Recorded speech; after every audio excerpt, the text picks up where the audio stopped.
चाणक्य और नितिन की कहानी। मर्द और औरत के रिश्ते का असली सच। तक्षशिला विश्वविद्यालय में आचार्य चाणक्य अपने ज्ञान और नीतियों के लिए प्रसिद्ध थे। एक दिन नितिन नाम का एक युवक उनके पास आया, जो जीवन के रिश्तों को लेकर असमंजस में था।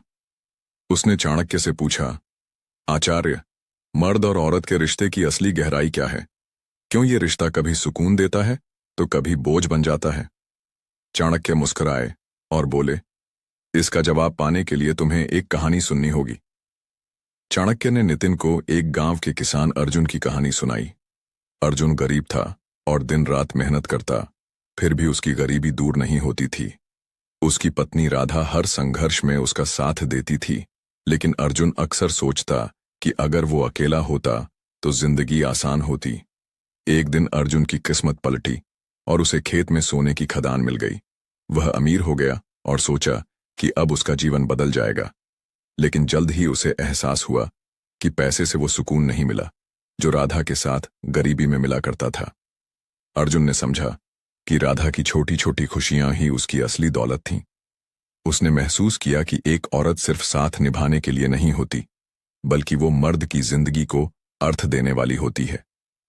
चाणक्य ने नितिन से कहा, मर्द और औरत का रिश्ता सिर्फ प्यार या आकर्षण का नहीं है, यह एक दूसरे की आत्मा को समझने और सम्मान देने का रिश्ता है। जब दोनों एक दूसरे के सपनों और संघर्षों में साथ देते हैं, तभी रिश्ता सच्चा और मजबूत बनता है। नितिन ने चुपचाप चाणक्य की बातें सुनी और उसे एहसास हुआ कि रिश्तों की गहराई सिर्फ बाहरी चीजों में नहीं होती, बल्कि एक दूसरे की भावनाओं और विचारों में होती है। चाणक्य ने अंत में कहा, याद रखो, एक औरत मर्द की सबसे बड़ी ताकत हो सकती है और मर्द उसके सपनों का सहारा। अगर दोनों यह समझ लें तो जीवन में कोई भी मुश्किल बड़ी नहीं लगती। नितिन ने चाणक्य को प्रणाम किया और जीवन की सबसे बड़ी सीख लेकर वहां से विदा हुआ। रिश्तों की असली ताकत एक दूसरे के सपनों, संघर्षों और भावनाओं को समझने में है।